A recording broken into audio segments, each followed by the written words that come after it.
Welcome back to the Your Health television program hosted by the Monterey County Health Department. I'm Emily Sciolto, your host today and just about every third Monday of each month. Our topic today is sports-related injuries, and next we'll be hearing a personal account from a real-life local athlete. So without further ado, I'd like to introduce my next guest, James Thomas Jr., a sophomore shooting guard from the CSUMB men's basketball team. Welcome, James, and thanks for being here today. Thank you for having me. So, James, before we go any further, I understand that you prefer to go by JT. Yes, that's true. Okay. And you're majoring in business. Yes, I am. To eventually one day become? I hope to become a sports agent. I love athletics, and I want to become a sports agent, be involved in everything. So, awesome. About the sport. I've been told that that's maybe something that I should ask you, and we'll talk about that later if we have time. So we just heard from your coach a little bit about your concussion. Was that earlier this year or last year? That was at the beginning of this year, Okay. during an open gym. I went up to block a shot, and as Coach already stated, I flipped over my teammate, and I smashed my head on the ground. It was not very fun. I felt a little dizzy afterwards, and I eventually got up and felt a little okay, but it was still hazy. Everything was kind of off balance? Yeah, I could walk and stuff like that, but I just felt like I was in a dream. It was really strange. Okay. It's not a feeling that I want to have again, that's for sure. Definitely not, and hopefully, well, his version went a little different about listening to the directions of the drill and whatnot, so we'll leave that alone. So we already went over how you felt about that after the accident. What type of treatment did you receive immediately following the injury?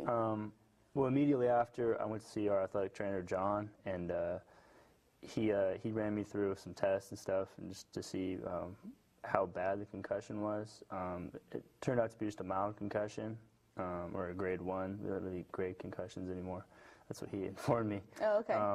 So it wasn't too bad, but it was enough to keep me out. And for I think it was for 10 days. I couldn't practice. I couldn't go to class for a little bit. So it wasn't good. It limited my studies and all that stuff. And so I really just kind of sat in my room and stuff. I still went to practice. I would watch, and I would check up with John every day. Okay. So now just out of curiosity, we've heard about this test before, a baseline test and then follow-up ones. What kind of questions, or what does the test ask you, or what do you do? Well, with the baseline test, it has a lot of shapes. They're like pictures of shapes and stuff, and they're like memory questions. So it's kind of like you see a shape, and it will show you the same shape, and you're like, okay, was this the same one? And but they'll show you a bunch of other shapes in between that, and there'll be different ones, and some will be flip-flopped. So, and there's ones with like letters and numbers and stuff, and it's just a lot of memory stuff. There's one where you have to click on the left one, press the right key and left key, and so it's a lot of that stuff too. So it's a lot of motor skills and memory stuff. Gotcha. And when you have a concussion, it limits both of those. Okay, so it just kind of sort of is a kind of grasping your cognitive abilities. Yeah. Okay, and then you take one right after the injury, and then you took follow-up ones, or what was the follow-up like? Well, the baseline you take at the beginning of the year, and then and then you take one after injury. After my injury, I think it was the next day, I went and took one, and that I did terrible on that one. I was a little better on one section, it was really weird, but the rest of the sections, my scores were depleted a lot. It was terrible, and I felt like it was worse. It didn't. When I was taking it, my head was hurting a little bit. I was like, I really don't want to do this right now, but it was important, so I had to do it. And then the follow-up test, there was a checklist that we went through. You have trouble sleeping at night, stuff like the questions like that. See if I was okay, if my head was still hurting a lot, like how severe was the head pain and stuff like that. And so we went through a checklist on that, and we wanted all the symptoms to be at 0. Okay. Before I could be cleared. Okay, so they just monitor basically, following the incident and until the zeros start coming up on the checklist, yeah. right? Yeah. Okay.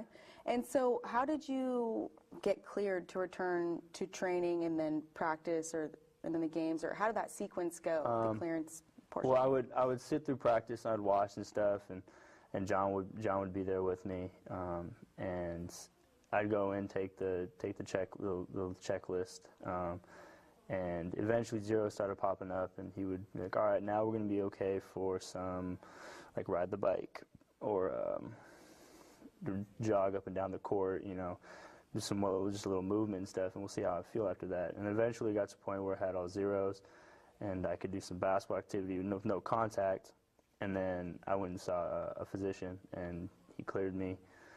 And then I was back out there the next day. I was limited just in case, you know, just kind of a cautionary thing. Didn't want to get smacked in the head again immediately.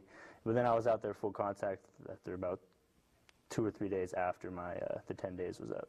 Okay, so it's a series of have to see this person, obviously follow up your trainer, doctor is going to be the one to give you the ultimate clearance? Yeah, you have to see a doctor to get the ultimate clearance. Okay, and how do you think this injury has affected your play, you know, now?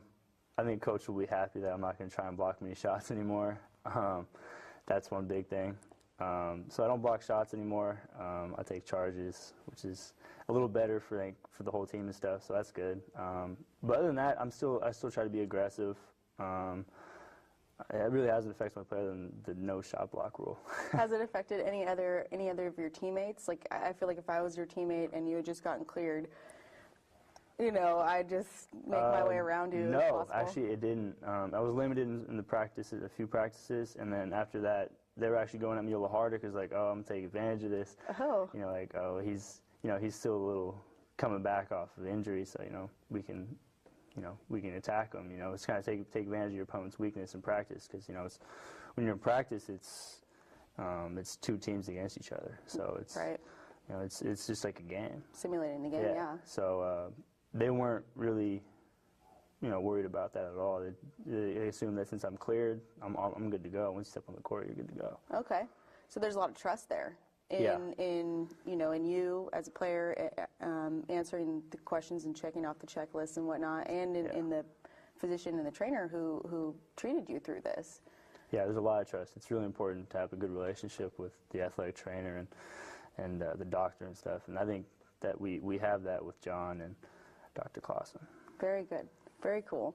So, based on your experience, is there anything? Oh no, I was going to ask you. Are there any? And this is on the record. Are there any lingering symptoms at all since you've been cleared, or no, there are not. Flashbacks, even any sort of? There's been a few times where I wanted to go block a shot, and I was like, I don't think I'm gonna do that. But no, there's no symptoms at all. If there was, I'm sure John would put me out for life if it was. So the blocking shots thing, I'm gathering, is something you're going to have to work on, really. Oh yeah, oh yeah. And then what about off the court? Anything off the court, just in class or doing other activities other than athletics? Any sort of like lingering symptoms now, or any sort of like no, just feeling that you have? No, I mean immediately after the injury there was like I couldn't pay attention. It was tough for me to remember things. So I wasn't in class for about 2 or 3 days. I was like, I couldn't focus or anything like that. So, and I had to note, so I wasn't just skipping. So that was kind of frustrating to not be able to go to class and be able to practice.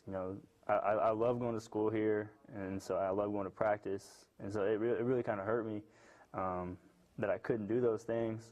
So it was tough not being able to participate in two things I enjoy doing.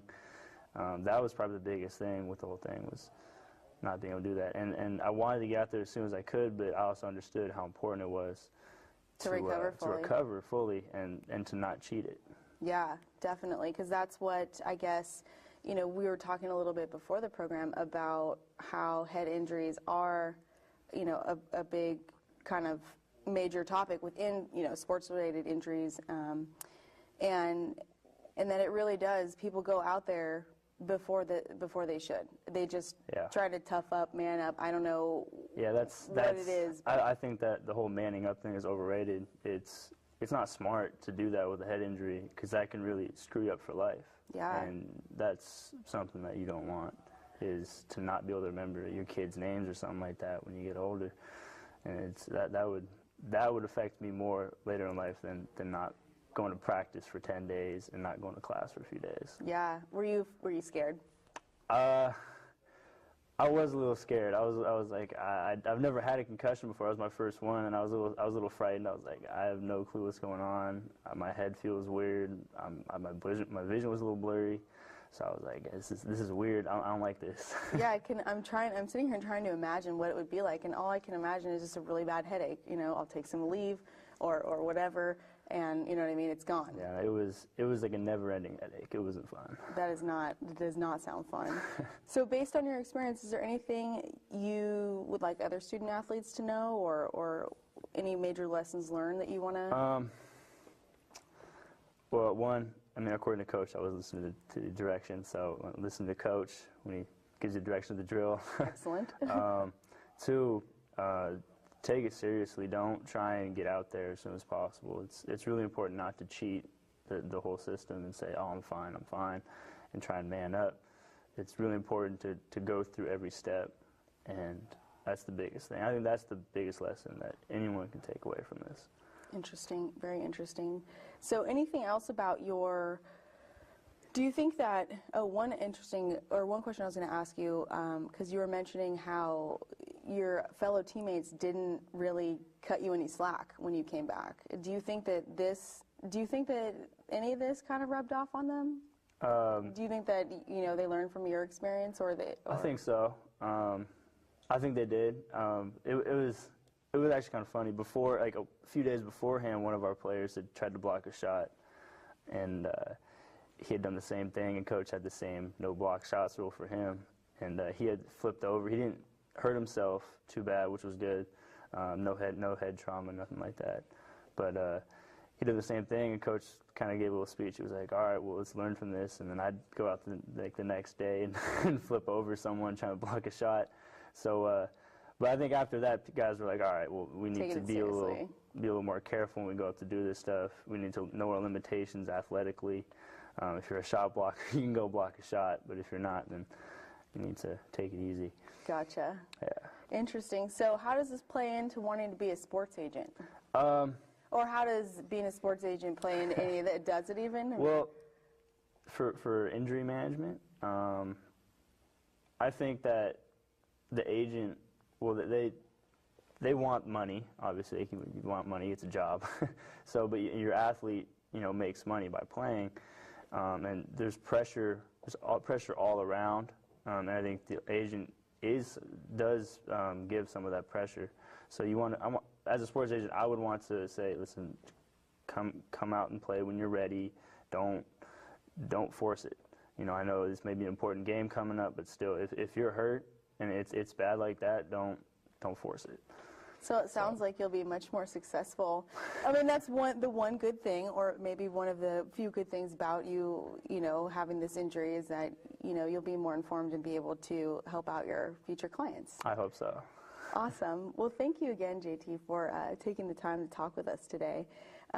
We certainly wish you the best of luck and a very successful rest of your season. Thank you. And right now we're going to take a short break, but don't go away. We'll be back with more of the Your Health television program in just a moment.